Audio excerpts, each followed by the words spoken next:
गुरुमुखो जय सच्चिदानंद जी। गुरुमुखो, जैसा कि हम सब आप सब नित्य प्रतिदिन श्री गुरु महाराज जी की लीलाओं का सोपान कर रहे हैं, श्रवण कर रहे हैं श्री गुरु महाराज जी की अलौकिक लीलाओं को।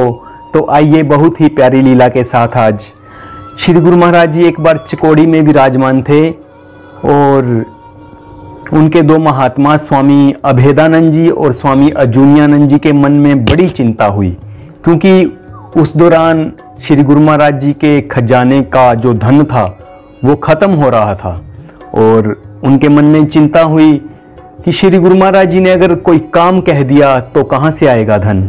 तो बस इसी चिंता में अभी सोच ही रहे थे और श्री गुरु महाराज जी ने उनको आवाज लगाई। वो दोनों महापुरुष श्री गुरु महाराज जी के पास आए और श्री गुरु महाराज जी ने बड़े प्यार से उनको कहा कि जाओ मेरा आसन बाहर लगा करके आओ आंगन में, मेरी बाहर बैठने की इच्छा हो रही है। तो उन्होंने आज्ञा का पालन किया। श्री गुरु महाराज जी का एक सुंदर आसन लगाया, उसके ऊपर एक बिस्तरा बिछाया सुंदर सा, और श्री गुरु महाराज जी आके वहां पर विराजमान हो गए। और श्री गुरु महाराज जी की लीला देखिए। श्री गुरु महाराज जी थोड़ी ही देर में कहते हैं, ये कैसा बिस्तर लगाया है, ये कैसा आसन लगाया है, इसके नीचे शायद कुछ चीज है, कुछ वस्तु है जो मुझे चुभ रही है, आओ जरा इधर और इस वस्तु को निकालो। वो दोनों महापुरुष आते हैं वहां पे, बिस्तर को जब उठाते हैं तो क्या देखते हैं गुरुमुखो, वहां धन ही धन पड़ा होता है, पैसे ही पैसे होते हैं। तो आश्चर्यचकित हो जाते हैं और श्री गुरु महाराज जी उनको देखते हैं कि ये तो हैरान हुए पड़े हैं। तो श्री गुरु महाराज जी उनको बोलते हैं, क्या हुआ, इसी बात की चिंता कर रहे थे ना, धन कहां से आएगा, ले लो जितना चाहिए, धन ही धन है। तो अब तब तो वो बोल नहीं पाते। श्री गुरु महाराज जी की आज्ञा के अनुसार धन इकट्ठा करते हैं और सोचते हैं, दोनों सोच रहे हैं, आपस में बातें भी कर रहे हैं कि श्री गुरु महाराज जी के पास कहां से ये आया। इस दौरान तो कोई बाहर से भी नहीं आया और ना जाने ये धन कहां से आया है।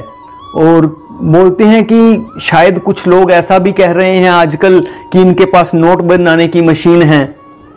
इनके विषय में, इनके दरबार में ये चल रहा है कि इनके पास नोट बनाने की मशीन है, चलो हम भी कभी श्री गुरु महाराज जी से पूछेंगे, किसी दिन अवसर मिला तो एक दिन डरते डरते श्री गुरु महाराज जी से पूछ ही लेते हैं, श्री गुरु महाराज जी उस दिन धन कहां से आया था, ऐसा पूछते हैं, श्री गुरु महाराज जी उस दिन धन कहां से आया था।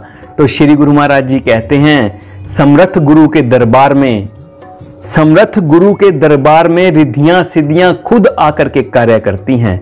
जो पूर्ण सदगुरु होते हैं, संपूर्ण सदगुरु होते हैं, उनके सारे कार्य प्रकृति के अधीन होते हैं, कुदरत के अधीन होते हैं। उनको कोई भी चिंता करने की जरूरत नहीं होती, सारे काम मालिक उनके खुद ब खुद आकर के करते हैं। तो आपको बिल्कुल भी नहीं घबराना, आप पूर्ण सदगुरु के दरबार में हो और चिंता नहीं करनी, चिंतन करना है, सदा प्रभु का भजन करना है, सुमिरन करना है, सेवा में मन लगाना है। तो प्रेमियों, ऐसे हमारे श्री गुरु महाराज जी, जिनके दरबार की सेवा, जिनके तन की सेवा, देवी देवता रिद्धियां सिद्धियां हाथ जोड़कर खड़ी रहती हैं, जिनके आगे मांगती हैं कि कोई ये मुख से वचन बोले तो हम इनके कार्य अभी करें। तो गुरु समरथ सिर पर खड़े, क्या कमी तो है दास, रिद्धि सिद्धि सेवा करे, दयालु मुक्ति ना छोड़े पास। तो गुरुमुखो, आज की लीला यहीं पर विश्राम पाती है, फिर आपसे मिलते हैं। जय सच्चिदानंद जी।